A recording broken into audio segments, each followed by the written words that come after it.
प्यारे बच्चों, exercise 3.5 question number 2 का फर्स्ट पार्ट है। क्या कहता है, ए और बी के किन मानों के लिए निम्न रैखिक समीकरणों के युग्म के अपरिमित रूप से अनेक हल होंगे। तो समीकरण क्या दे रखी है अपने को, 2x 3y 7 इस साइड आके घटागा। ठीक है, सारी रकमों को इस तरफ रखना है। a घटा बी एक्स ए जमा बी वाई। उसके बाद जो परली साइड रकम है उस सारी को ब्रैकेट में लगा के जमा किए तो इस साइड आगे घटा के हो जाएगी 3a जमा बी माइनस 2। ठीक, घटा का 2। तो इस सारे को ब्रैकेट में रख के ये जमा की थी साइड आगे घटा की होगी। अब देखो, अनेक रूप से अपरिमित रूप से अनेक हल कब होते हैं भाई? अनेक हल कब होते हैं?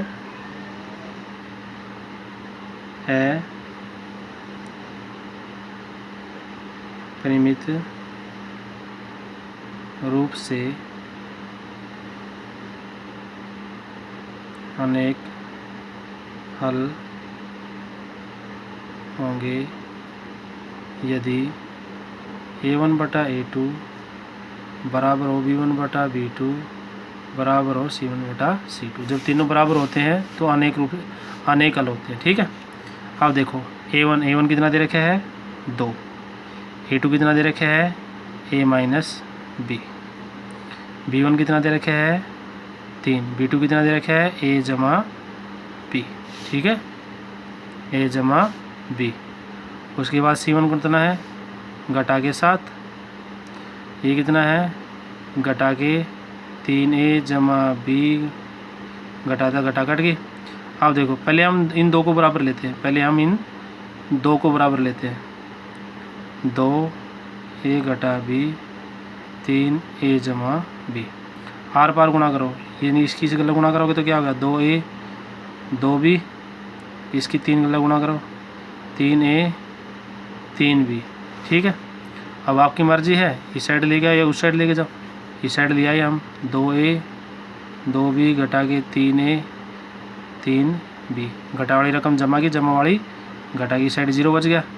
3 में से 2 गए तो घटा का 1 और ये कितना हो गया 3 और 2 5b।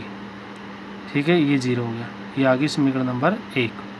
ठीक, उसके बाद क्या करा हमने, अब इन दो को ले लो। ठीक है, लेकिन इन दो को यानी इनमें से एक ले लो और इनमें से एक, वो आपकी मर्जी है, पहले और तीसरे को ले लो, किसी को ले लो। इनमें से दो, ये दो ले लो या ये दो ले लो। ठीक है, ठीक है, तो हम इन दो को ले रहे हैं 3a जमा b 7 3a b घटा 2। तो ये रकम बाकी थी साइड जाके गुणा की, तो 3 से गुणा कर दो इसको। 3 3 3 दूनी 6। इसको ये बाकी थी साइड आगे गुणा कर 7a 7b 9a 3b घटा 6। 7a उड़न आके घटागा भाई, 7b भी उड़न आके घटागा, 7b भी उड़न आके घटा, उड़न के बच गई 0। 9 में तो 7 गए 2, अच्छा 7 में तो 3 गए तो माइनस के 4b और घटा के 6। छोटा करने के लिए ये 2 से भाग हो रही है तो 2 से भाग कर दो। 2 से भाग करने पर तभी भाग करना है जब सारी रकम भाग हो जाती हो। 2 से भाग करोगे 1, 2 दूनी 4 और 2 3 6। ये समीकरण नंबर 2। समीकरण नंबर 1 क्या थी हमारी, घटा a जमा 5b और कोई रकम नहीं दे रखी तो 0 कर लो यहाँ।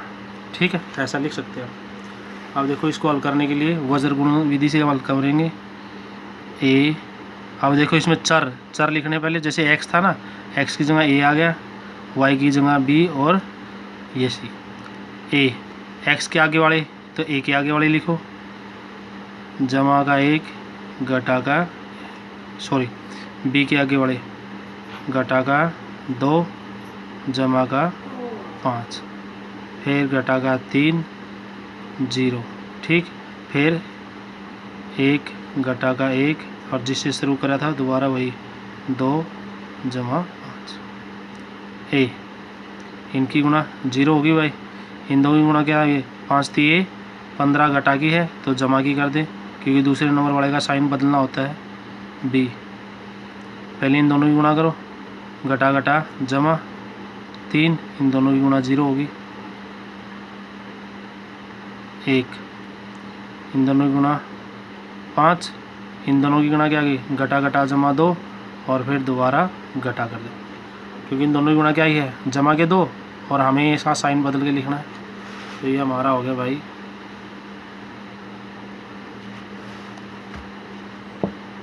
ये आ गया 15, ठीक है ना, बी आ गया 3 और ये आ गया भाई 5 में से 2 गए तो 3। ए का मान निकालना है तो ए को रखो, 15 निन्यानवे जगह गुणा का 3 5 15, ए का मान आ गया 5। फिर बी वाली रकम को बराबर रख दो, बी बटे 3, 3 उन्होंने गुणा का है तो निन्यानवे जगह भाग का भाई, और भाग का है तो 3 से 3 कट गया, बी का मान 1। तो ए का मान आ गया 5 और बी का मान आ गया 1। इसी के साथ हमारा ये क्वेश्चन हल हो गया।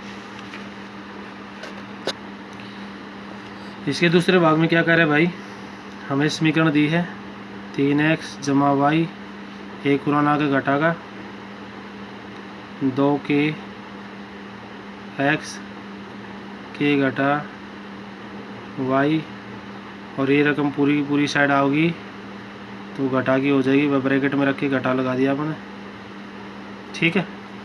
अब ये समीकरण में क्या था, कोई हल नहीं है, कोई हल नहीं होगा यदि, कब, जब दो तो बराबर हों भाई, a1 बटा a2 b1 बटा b2 और तीसरा बराबर ना हो। रखो a कितना दे रखा है 3, a2 कितना दे रखा है 2 के घटा x के आगे वाले a1 a2 होते हैं दोनों में, और y के आगे वाले b1 b2 1 के घटा 1 और c1 c2 दे रखे हैं घटा का 1 और घटा का 2 के जमा 1, घटा से घटा कट गया। ये आ गया जी हमारा, पहले इन 2 को बराबर ले लेते हैं, ये आ गया जी 3, ठीक है। ये आ गया जी हमारा 3 के घटा के 3, 2 के घटा 1, 2 के उड़ाना के घटा का 3 जमा का के की मान कितना आ गया 2, ठीक है। यही गल कर लेते हैं। अब अगली 2 ले ली हमने, 1 के घटा 1 बराबर नहीं है किसके, आर पार गुणा करो,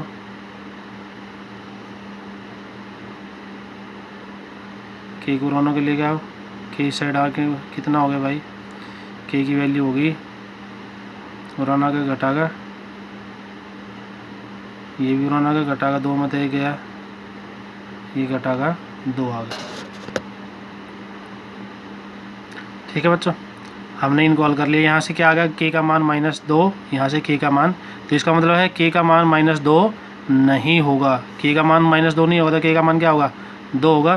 तो यानी कि के का मान अगर 2 होगा तो क्या होगा, समीकरण के कोई हल नहीं होंगे, ठीक है। उसके बाद ये जो पोर्शन है इसको आप हल करना चाहो तो कर सकते हो, नहीं ज़रूरी भी नहीं है, सिर्फ ये जो 2 बराबर है ना इनको हल कर दो तो भी हमारा उत्तर हो जाएगा। इस भाग को हल करना कोई ज़रूरी नहीं है, ठीक है बच्चों।